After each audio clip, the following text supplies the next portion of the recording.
I'm here at the Tiger Trail of Auburn.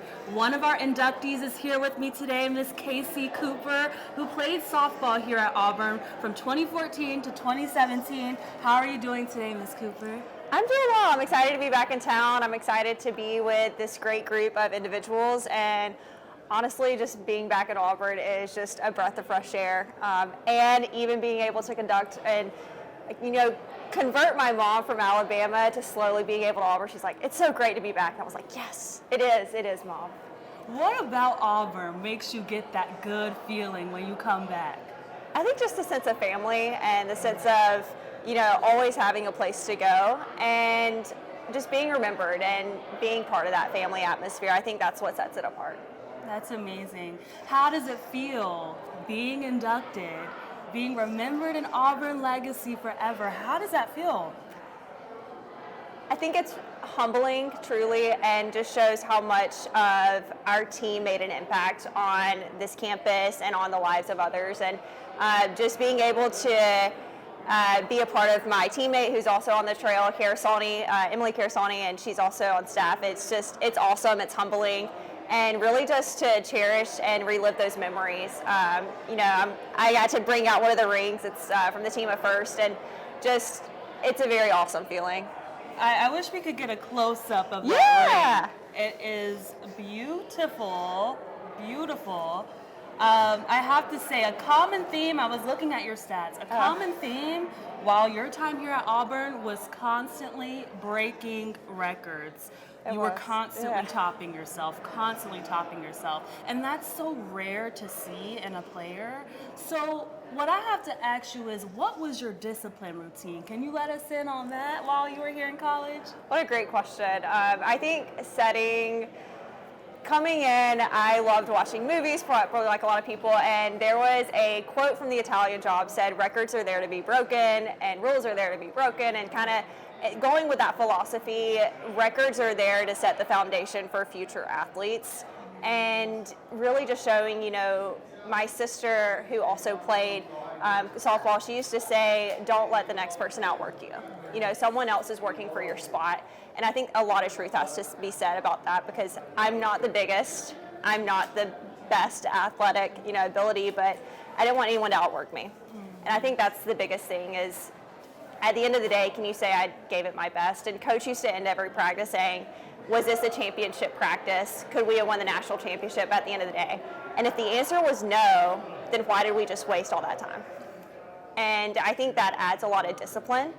And really being able to take criticism, being able to say, is this a professional evaluation, and separate the personal opinion, and having that positive reinforcement. So I think, discipline, you're not going to be able to get everything out of every day.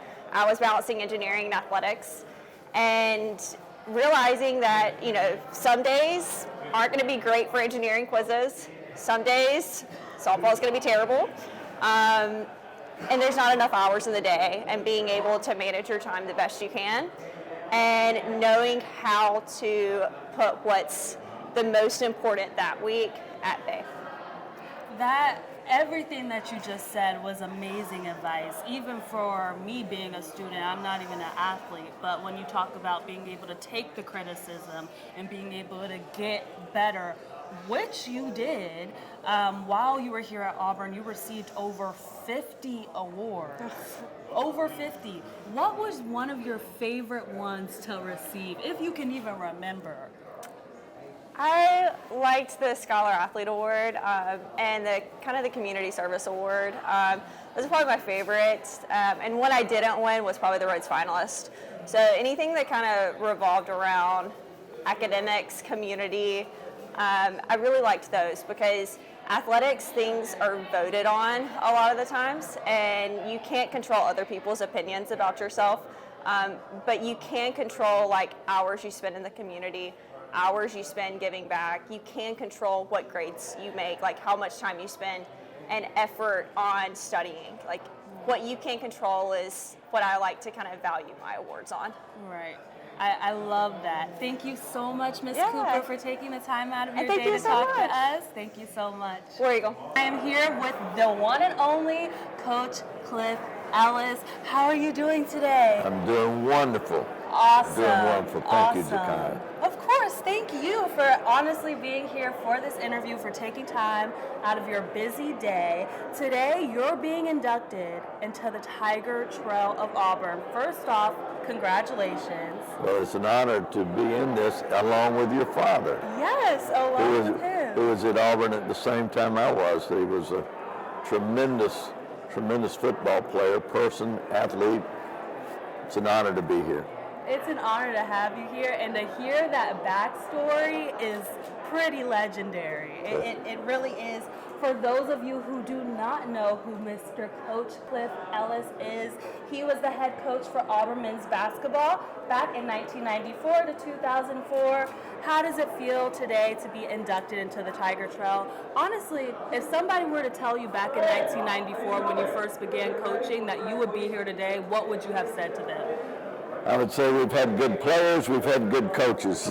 Because to make this happen, you have to have people around you that make a difference. And all the great players, and I can't start name them. I'd leave people off, but there have been so many wonderful players that made the difference. When you're number one in the country in 1999 or number one seed in the NCAA tournament, is not without players. It's not without the coaches. It's not without the fans. It's all a big community thing. We had a group called the Cliff Dwellers. There were 6,000 Cliff Dwellers at one time going to basketball games, and there'll be people watching this that was a Cliff Dweller. There were students, and they just packed the place. And to see it going on with Bruce's teams now, just kind of throwback to those days that I think started with the Cliff Dwellers back in the 90s. Yeah.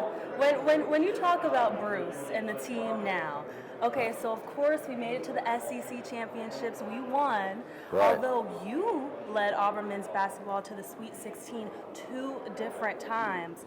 What's your advice to get us back on that path? Well, I think Bruce is doing a great job. They've been there with regards to, you've got to be talented, but you also got to be fortunate in the bounce of the basketball, and you have to stay focused.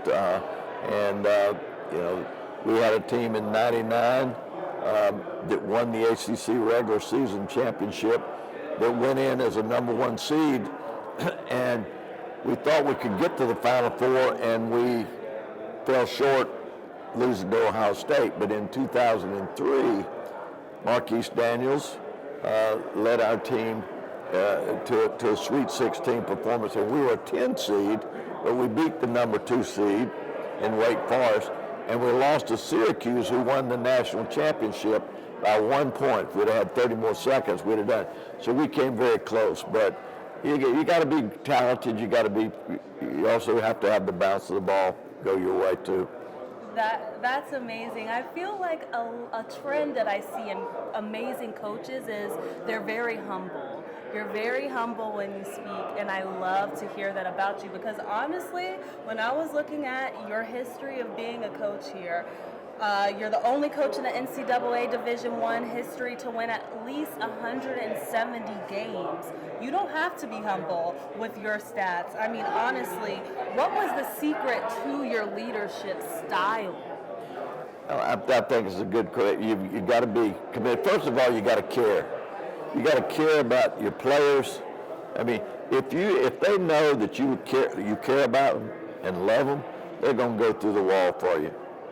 So you got to be committed to those players. You got to be committed to the process. You got to be committed to the education that they're to get. They're like the children that you raise. You want them, number one, the importance of an education, the importance of being the best that you can be, the importance of your family, your faith, all those things you teach them just like you do your children. And all of that will take care of itself as they come and they grow. And you want them to be the best that they can be. And you focus on the fact that, okay, life's not going to always be fair. Right. You're going to win some, you're going to lose some. You can't get too far down when you lose. When you win, you can't get too far up. You got to know where your breaking point is, because everybody's got a breaking point, and adversity is going to happen 3 to 5 times every day. There's something unexpected is going to happen. How are you going to deal with that? And I think that's the key through all that. I really do. I have to say, listening to you speak, it makes so much sense why you were inducted into the Tiger Trail of Auburn. It does. You are an amazing coach, an amazing person. Thank you so much for talking with me Absolutely. today. I appreciate you so much, Coach. Well, Jakai, good luck to you. Thank you. Hello and welcome to Eagle Eye TV. Today, I am here with the one and only Catlin Atkinson, gymnast, was a gymnast here at Auburn. Your legacy is going to be remembered here forever. How did you react when you first found that out?